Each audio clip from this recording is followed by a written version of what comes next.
Hai teman-teman, kenalin nama aku Yosepin Primadewi. Aku dari Prodi Bimbingan dan Konseling Fakultas Pendidikan dan Bahasa Unikat Majaya. Nah, di video ini aku bakal jelasin ke kalian tentang Adlerian terapi.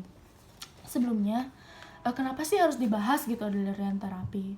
Ini buat pengetahuan kalian juga, dan buat aku ini adalah tugas untuk memenuhi tugas UTS aku di semester 2 ini. Nah, jadi psikoterapi itu berkembang cukup pesat dalam rangka psikologi di masa sekarang. Berbagai pendekatan itu dikembangkan untuk mengupayakan dalam mengatasi persoalan mental yang sedang marak terjadi belakangan ini.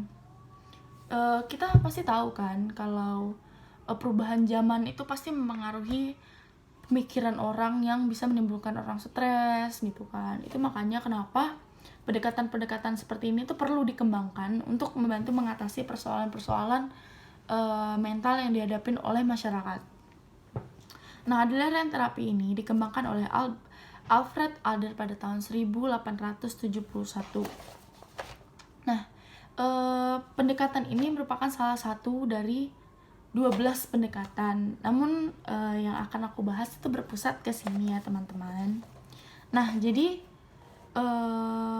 di sini tuh ada beberapa filosofinya ya. Filosofi dari teori ini. Yang pertama itu adalah filosofi manusianya sendiri. Manusia itu pasti punya kesadaran untuk berubah untuk menjadi yang lebih baik, menentukan jalan hidupnya sendiri, memotivasi dirinya sendiri, dan berjuang mencapai kesempurnaan bagi diri mereka dan juga bagi orang di sekitar mereka. Manusia itu memulai hidupnya dengan perasaan inferior sehingga mendorong manusia untuk menetapkan tujuan dari diri mereka, dari tujuan untuk membuat diri mereka yang jadi tidak bisa apa-apa, tidak berdaya sampai bisa gitu kan. Selanjutnya itu adalah manusia dengan perasaan inferior akan melakukan kompensasi dengan bekerja sama dengan orang lain untuk mencapai superior mereka.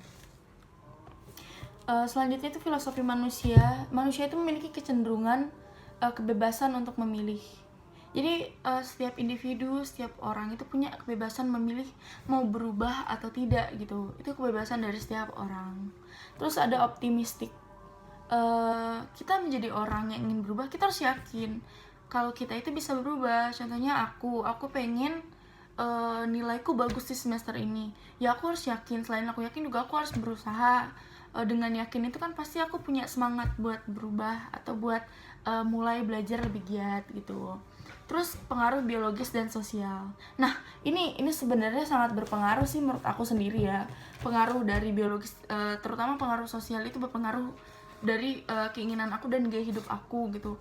Kalau aku berteman dengan orang ini, biasanya kayak aku bakal mengikuti gaya mereka dan keyakinan yang ada di kelompok mereka gitu. Jadi itu sangat berpengaruh. Terus ada kesadaran itu kesadaran di dalam diri kita untuk mau berubah gitu. Misalnya aku sadar selama ini aku cara belajarnya kurang tepat, aku mau berubah cara belajar aku gitu kan. Itu kan kesadaran dari diri aku kalau selama ini cara belajar aku tuh kurang tepat gitu, jadi aku mau jadi lebih baik gitu kan. Nah, berikutnya tuh ada konsep. Di sini aku bakal ngejelasin 2 konsep yang aku ketahui. Yang pertama itu lifestyle. Lifestyle itu kan gaya hidup kita gitu kan. Nah, di sini gaya hidup manusia itu pasti pengen hidupnya menjadi lebih baik, selalu lebih baik gitu kan. Jadi dalam lifestyle ini kita selalu memunculkan keinginan untuk lebih gitu. Kalau udah lebih baik, biasanya kita bakal kita nggak bakal puas gitu, selalu pengen lebih. Kita bergaul sama si A, B, C, ngeliat mereka udah sama kayak kita pasti kayak terdorong buat kita pengen lebih dari mereka gitu kan. Berikutnya itu adalah birth order. Birth order itu adalah urutan kelahiran. Urutan kelahiran ini contohnya seperti aku anak kedua dari 2 bersaudara, yaitu aku punya kakak. Tuh urutan kelahiran aku anak nomor 2 kan. Nah, di sini urutan kelahiran itu mempengaruhi aku sama kakak aku tuh punya pola pikir yang berbeda. Kita punya hobi, kebiasaan, terus juga punya cara bicara kita juga berbeda, hobi kita juga pasti berbeda gitu kan.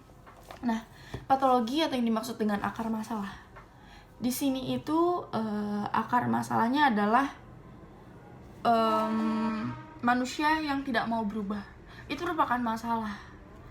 Bagaimana kalau dia nggak mau berubah? Ya pasti hidupnya bakal gitu-gitu aja gitu kan. Terus dia tidak mau bekerja sama dengan orang lain, itu juga masalah.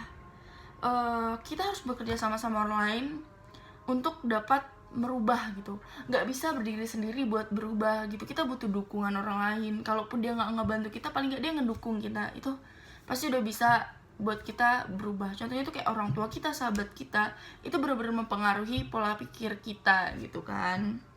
Nah, tujuan kita berubah itu kenapa sih? Kayak kita mencapai superior yang kita inginkan gitu, nggak cuma ngestak di sini doang gitu. Dengan berubah tuh pasti kita juga bakal tahu dunia lebih luas, wawasan kita luas gitu. Apalagi di usia kita yang bertambah, kita bakal lebih sering bergaul sama orang, yang pasti kita harus berubah menjadi lebih baik dan selalu menjadi yang lebih baik. Terus strategi yang kita lakukan untuk berubah dari inferior menjadi superior, itu yang pasti perjalanannya adalah dari inferior ini kita mengubah lifestyle kita, gaya hidup kita, pola pikir kita, hingga kita bisa mencapai superior atau pokoknya apapun yang kita inginkan gitu kan. Kita menjadi lebih baik, ya kita harus berubah pelan-pelan. Mungkin berubah juga bukan segampang berubah gitu, enggak. Kita juga ada tahap-tahapnya gitu, nggak bisa sekaligus langsung berubah gitu kan. Apalagi buat berubah yang permanen itu harus ada tahap-tahapnya gitu. Nah, terus di sini teknik yang aku ambil itu adalah lifestyle assessment, dimana kita mengatur lifestyle kita gitu kan. Assessment kita mengatur lifestyle kita. Contohnya kayak aku lagi punya masalah, aku bakal datang ke psikolog, terus bakal minta saran gitu segala macem kan sama psikolognya. Nah, di situ aku dihadapkan dengan teknik lifestyle assessment. Aku harus merubah gaya hidup aku, kebiasaan-kebiasaan aku yang tidak baik, atau bukan kebiasaan aku yang tidak baik, tapi lebih dari kebiasaan-kebiasaan aku yang kurang mendukung aku gitu. Misalnya aku datang ke psikiater atau aku datang ke konselor karena aku memiliki masalah belakangan ini, nilai aku kayak kurang gitu, karena teman-teman aku di semester ini udah pada naik nilainya, kenapa kayak aku tuh masih gini-gini aja. Rasanya kayak aku tuh udah belajar gitu kan, tapi kok tetap aja gini-gini aja. Jadi aku ngerasa kayak ada yang salah gitu. Setelah aku datang di sini, terus aku mendapatkan teknik lifestyle assessment, ya memang pola belajar aku yang salah. Sesering apa belajar, memang kadang ada yang namanya pola belajar. Emang harus berubah pola belajar. Mungkin belajar yang kemarin-kemarin itu tidak sesuai dengan diri aku kan. Semua orang juga punya gaya belajar masing-masing, di situ yang harus diubah. Nah gitu deh pokoknya.